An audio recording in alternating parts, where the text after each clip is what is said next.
Fermented sausage looks very simple.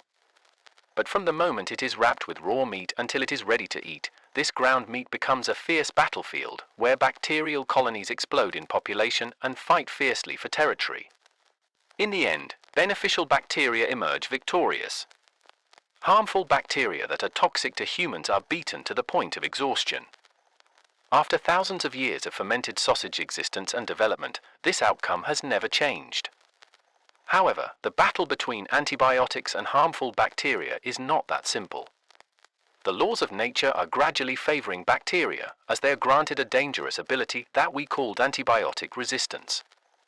Before the 20th century, bacteria enjoyed their golden age.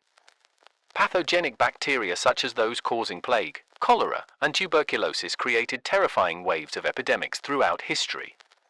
Even without these fearsome names, many ordinary bacteria could still kill a person. All they needed was a small scratch. Inside the scratch, bacteria began to consume and multiply, while the immune system struggled to eliminate them. But if the infection involved a particularly troublesome bacterium like Staphylococcus aureus, or if the scratch contained too many bacteria, the immune system might not be able to destroy them in time. The bacterial population would continue to grow and gradually outnumber the immune system's defenses. Without external intervention, the immune system would succumb, allowing bacteria to slowly consume the victim, leading to an inevitable outcome. Back then, medicine attempted to treat infections with herbs, medicinal earth, and fermented bread, but none were effective. Throughout history, the disease that killed the most people was infection. The average human lifespan in ancient times was only about 40 years.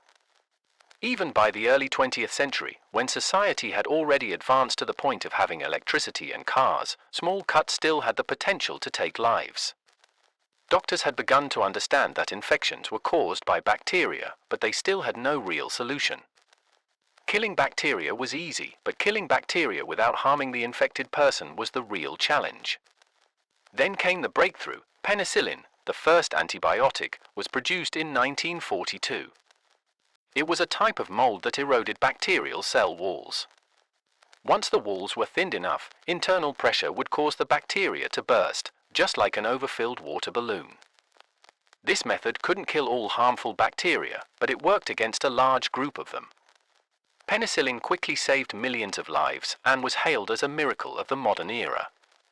Realizing the amazing effects of mold and bacteria, researchers began traveling everywhere to dig soil. They searched for natural microorganisms that were natural enemies of harmful bacteria. Thus began the golden age of antibiotics. Dozens of antibiotics such as tetracycline, cephalexin, and amoxicillin were developed and became widely available in pharmacies. Countless lives were saved by pills that cost no more than a simple breakfast. Since then, human lifespan has steadily improved and has nearly doubled compared to the pre-antibiotic era. But in the end, antibiotics are still not the perfect weapon. Antibiotics are tiny assassins. Each type of drug has its own way of killing harmful bacteria, piercing the cell membrane, injecting toxins, stealing essential proteins. After completing their mission, these assassins are flushed out of the body. When pulling weeds, you must remove the roots. This is the principle of taking antibiotics. The last pill in the prescription must wipe out every single bacterium. If not, bacteria will develop antibiotic resistance. This has always been their primal nature. Ancient infections were full of antibiotic-resistant bacteria. But strangely enough, when humans had no way to kill these bacteria, they died off on their own. However, once we started using antibiotics to kill them, they survived. Bacteria reproduce asexually, meaning they clone themselves. But not every cloning process is perfect. Sometimes errors occur, causing the new copy to mutate. Bacteria don't know how they will mutate because it's a random accident.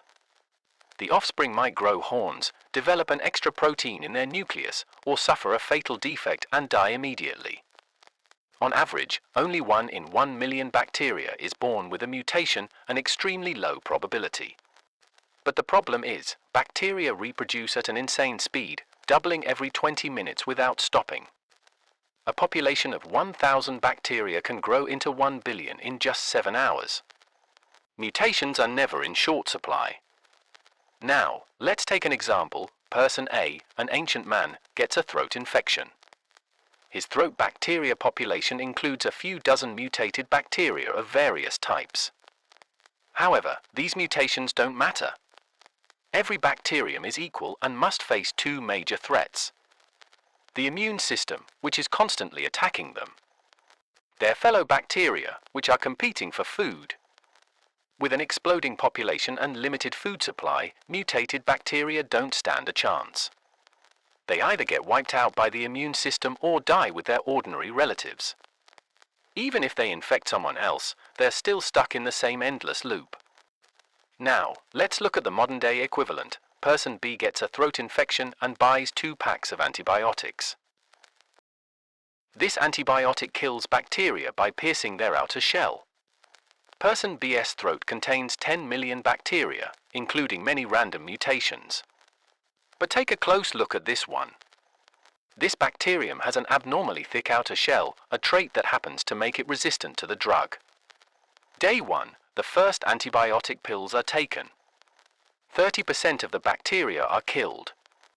Day 2, with fewer bacteria, the drug kills 50% of the remaining ones. The thick-shelled bacteria start to be attacked but survive. Day 3 and 4, the drug wipes out almost all bacteria, except a small group of thick-shelled survivors. Day 5, the final pills would have eliminated every last bacterium. But person B stops taking the antibiotics early because his symptoms disappear. He keeps the last 4 pills in the cupboard. This is the turning point. Now, only the thick-shelled bacteria remain in his throat. All their competitors are gone, and the immune system is too slow to eliminate them. Breeding has never been easier. Soon, a new population of antibiotic-resistant bacteria emerges. Person B gets sick again, and he unknowingly spreads the superbugs to others. Eventually, these bacteria mutate again, developing even thicker shells. Now, they are waiting for someone else to make the same mistake. This cycle repeats endlessly. Antibiotic-resistant bacteria are evolving faster than we can create new drugs. Every year, millions of people die because doctors run out of treatment options. What can humanity do to stop this? The only way to eliminate antibiotic resistance is to stop using antibiotics. But that's impossible.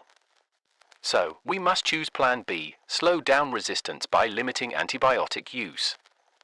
Only take antibiotics when truly necessary. Finish the full prescription.